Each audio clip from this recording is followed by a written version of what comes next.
আমি Mirzapur cadet college থেকে 1980 সালে ইন্টারমিডিয়েট পাস করেছি।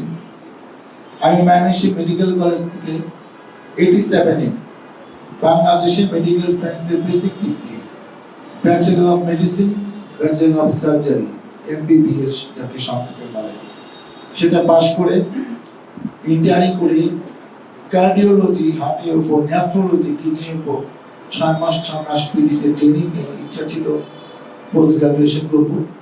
তার আগে আমার বিসিএস পরীক্ষা দিলাম, পাসও করে গেলাম। আমি 10 বিসিএস পাস করে 91-এ আমি মেডিকেল অফিসার হিসাবে সরকারি চাকরিতে যোগদান করি কিশোরগঞ্জ ইটনা উপজেলাতে। তারপর ঢাকা থেকে এত দূরে যেতে ইচ্ছা করে না, কিংবা গেলেও সেখানে থাকতে ইচ্ছা করে না। চেষ্টা করে বদলি হয়ে আসলাম সাভারে মেডিকেল অফিসার হিসেবে। এখানে এসে মাথায় পলিটিক্স ঢুকে গেল, কারণ এলাকাবাসী চাচ্ছে বাবার মতো আমি রাজনীতি করব, জনপ্রতিনিধি হব। 96-এর 1 জানুয়ারি আমি চাকরি থেকে অব্যাহতি নিই। সরকারি নিয়ম হলো সরকারি চাকরি করা অবস্থায় কেউ সংসদ নির্বাচনে অংশগ্রহণ করতে পারবে না। এবং আমি আজকে ক্যাপ্টেন ভাষায় বলতে চাই, আমি যখন চাকরি ছেড়েছি তখন আমার নমিনেশন কনফার্ম হয় নাই, কিন্তু আমার বিশ্বাস ছিল যে দেওয়ানি কৃষির সন্তানকে এই দল হয়তো মূল্যায়ন করবে। নিয়ামতুল্লাহ সাবুকের নমিনেশন দিলে এই জায়গাটা একটু ঝামেলা হবে, জনগণ চাচ্ছে না, দল চাচ্ছে না, নমিনেশন পাবে না, এটা আমার মনে হয়েছে। সেই জন্য আমি রিস্কটা নিয়েছি এবং আলহামদুলিল্লাহ দেখেন আমার রিস্কটা কাজে লাগলো। দেশনেত্রী বেগম খালেদা জিয়া আমাকে মনোনয়ন দিল। আমি 96-এ তখন আমার সাথে প্রতিদ্বন্দ্বিতা করেছিল আশরাফুদ্দিন খান এবং ফিরোজ কবির। আমি পেয়েছিলাম 71,000 ভোট ধানের শেষ নিয়ে। আওয়ামী লীগে আশরাফুদ্দিন খান পেয়েছিল 47,000 ভোট। ফিরোজ কবির জাতীয় পার্টির নাঙ্গল মার্কা নিয়েছিল 33,000 ভোট। আমার মনে আছে সেগুলো। আবার 2001 সালে আমাকে দল মনোনয়ন দিল। আমার সাথে প্রতিদ্বন্দ্বিতা করলেন মোরাদ জন। আমি পেয়েছিলাম 1,40,000 ভোট, মোরাদ জন পেয়েছিল 98,000 ভোট। তারপরে ইতিহাস আপনারা সবাই জানেন, 2008 আমি ইলেকশন করেছি, 2014 বিএনপি ইলেকশন করেনি, 2018-তে আমি ইলেকশন করেছি, 2024-এ বিএনপি ইলেকশন করেনি। তার মানে যতবার এখানে ইলেকশন হয়েছে আমাকে মনোনয়ন দেওয়া হয়েছে। আমার আব্বা হুমায়ুন ভাই বলেছে 1943 থেকে 88 সাল প্রথমে আশুলিয়া, পরে আনোয়ার জান সাহেব ইউনিয়নটা ভাগ করে দিলেন। আশুলিয়া ভাগ হয়ে 2 জায়গা, আশুলিয়া এয়ারপোর্ট। স্বাধীনতার পরে এয়ারপোর্ট একটানা সে গল্প 9 বার বিধান পরিষদের চেয়ারম্যান নির্বাচিত হয়। এবং মজার কথা, উনি যখন এমপি হয়েছেন তখনও কিন্তু ইলেকশনটা হয় নাই। উনি একজনকে ভারপ্রাপ্ত দায়িত্ব দিয়েছেন, কিন্তু চেয়ারম্যান ইলেকশন হয় নাই, উনি আর এমপি হন। এবং 79 সালে উনি ধানের শেষ মার্কা নিয়ে এই এলাকা থেকে সংসদ সদস্য নির্বাচিত হয়। হুমায়ুন ভাই কিন্তু এখানে 5 বার চেয়ারম্যান হয়েছে, 84 থেকে 2011 আসলে। আমার ছোট ভাই বিপ্লব 2 বার চেয়ারম্যান হয়েছে, 2003 সালে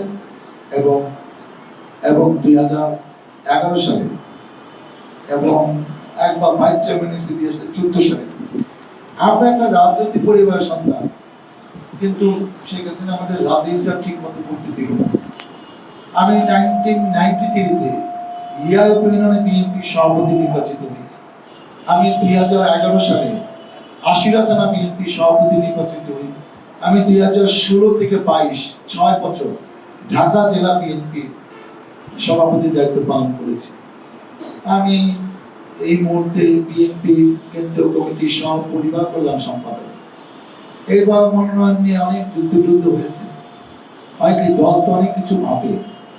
এখানে যারা নমিনেশনে মেইন প্রতিদ্বন্দ্বিতা ছিল, আমি নিশ্চিত তারা কেউ 17 বছর আমার থেকে বেশি দিন জেলে থাকে নাই, তারা কেউ 17 বছর আমার থেকে বেশি মামলা খায় নাই, আন্দোলন সংগ্রামে থাকে না। দল দেখছে যে ডাক্তার সালাউদ্দিন তো এদের যে 3-4 জন নমিনেশন চায়, এর মধ্যে সেই তো এই দলের জন্য বেশি নির্যাতিত হয়েছে, এতে কোনো সন্দেহ নেই। আমার লেখাপড়া নিয়ে কোনো প্রশ্ন নাই, আমার ফ্যামিলি ব্যাকগ্রাউন্ড নিয়ে কোনো প্রশ্ন নাই, এবং আমার যে 4বার সংসদ নির্বাচনের অভিজ্ঞতা এটা সবারই কেউ নাই।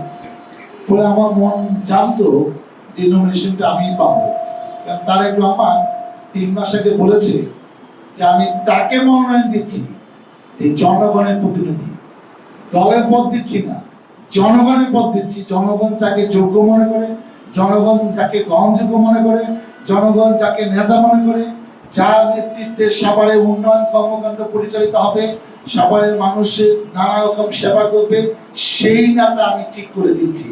এটা দলের পদ না, এটা জনগণের পদ। বা একটা দলের পরীক্ষিত বিশ্বস্ত লোককে পদটা দিতে হবে। এই কথা বলার পর আমি বুঝে ফেলছি, এবং এই যে এই বাসা 8 মাস ধরে আমি তৈরি করছি ইলেকশনের প্রস্তুতির জন্য। কে কিভাবে আমাকে কিছু আসে যায় না, আমাকে নির্বাচন করতে হবে সবকিছু প্রস্তুতি নিয়ে। সেই প্রস্তুতি আমি 8 মাস 1 বছর 5 তারিখের পরের থেকে নিয়েছি। কোন অনুষ্ঠান বাদ না, আমাকে দাওয়াত দিয়েছে আমি যাই নাই, এবং আমার কাছে টাকা চেয়েছে, কিংবা আমি নিজে আগ্রহ নিয়ে টাকা দিয়েছি, কারণ আমি জানি আমি নেতা, আমাকে ইলেকশন করতে হবে। এইসব বাচ্চারা কি বললো না বললো এটা নিয়ে ভাবার আমার সময় নেই। জনগণের পাশে আমাকে থাকতে হবে। বিএনপি একটা কঠিন সময় পার করছে। আল্লাহ হুসরাত আজকে এই দলের প্রতি কৃতজ্ঞতা প্রকাশ করছি, বিশেষ করে আমাদের নেত্রী দেশনেত্রী বেগম খালেদা জিয়া এবং দলের ভারপ্রাপ্ত চেয়ারম্যান তারেক রহমান, যিনি আমাকে এই পঞ্চমবারের মতো দলের মনোনয়ন দিয়েছে। আজকে দেখেন, এক সময় বিউলিয়া ছিল একটি অবহেলিত এলাকা। এখানে অনেক সন্ত্রাসী মস্তা ক্যাডার ওই এলাকায় বিচরণ করত। ঢাকায় তারা কিলার হিসাবে জানেন, আইসা বিউলিয়াতে থাকে, এবং পুলিশ মাঝে মাঝে যখন রেড দেয় ও বাসার থেকে বেরিয়ে জঙ্গলে থাকে। ওই জঙ্গলে তো পুলিশ রেড দিবে কেউ, ওই জঙ্গলে তো তাদের খুঁজে না, তাদের কাছে অস্ত্র আছে। এই তো একটা এলাকা, কিন্তু মানে ভীতিকর এলাকা, জীবন বিপন্ন একটি এলাকা কিন্তু বিউলিয়া ছিল। আমরাই প্রথম সাহস করি আলাল এগিয়ে আসতো, আর আলকে বললাম যে ঠিক আছে তুমি চেয়ারম্যানের নির্বাচনে প্রস্তুতি নাও, এই এলাকাকে উন্নত করতে হবে। আজকে দেখেন আলালের নেতৃত্বে এই যে যেসব রাস্তাঘাট দেখেন, মাটি বলেন ম্যাক্সিমাম কাজ কিন্তু আমরা 2001 থেকে 6 সালের মধ্যে কিন্তু করেছি, এবং এই রাস্তাঘাট গুলা করাতে কিন্তু অনেক জঙ্গল টঙ্গল এবং অনেক ক্যাডার ট্যাডার ধরা পড়ার পরে এখন কিন্তু সেই অবস্থা বিউলিয়ার নাই, সেটা কিন্তু আমরাই নিয়মন করেছি। এবং এলাকা মানুষ এই চেয়ারম্যানি বাসায় ঘুমায় ঘুমায় চেয়ারম্যানি করতো, সেটার থেকে আমরা আলালকে দিয়ে নতুন একটা মানুষের সেবা শুরু করলাম, এবং আলাল দেড় টাকা খরচ করছে। বিউলিয়ার কোনো যে কথা হাসিম ভাই বললেন, ইলেকশনের টাকা তো আমি দিতে পারিনি, আমি টাকা সাথে করতে ভাই আমার মাফ করেন, যা টাকা লাগে আমি খরচ করলাম, আপনি কোথায় দিতে হবে এটা বলেন। এটা সত্যি। এবং পূজা মণ্ডপে বলেন, স্কুলে বলেন, মসজিদে বলেন, আমার কখনো টাকা দেওয়ার ইচ্ছা হলে গেলে আল্লাহকে বললেই, আমি কোনোদিন নিজে হাতে বিউলিয়া মানে পকেট থেকে টাকা দেওয়ার সুযোগ পাইনি যতদিন আল্লাহ জীবিত ছিল।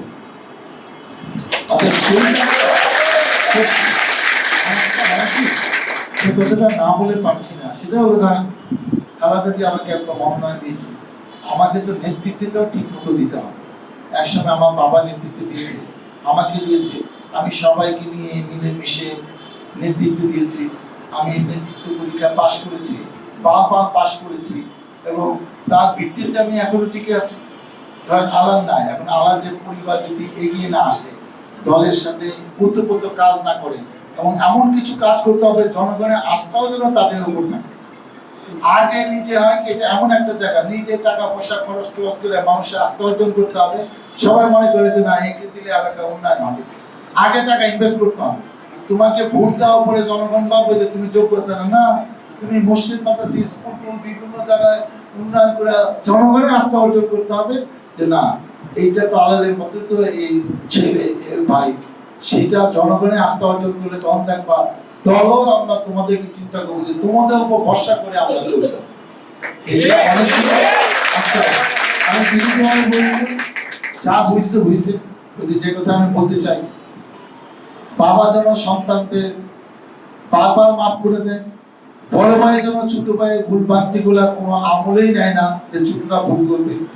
আমি কারো বাবার মতো বয়সে, আমার বয়স 64 বছর, আমি অনেকে বড় ভাইয়ের মতো আমি পুরানো সব কিছু ভুলে গেলাম। আজকে থেকে আমরা ঐক্যবদ্ধভাবে এই নির্বাচন করব।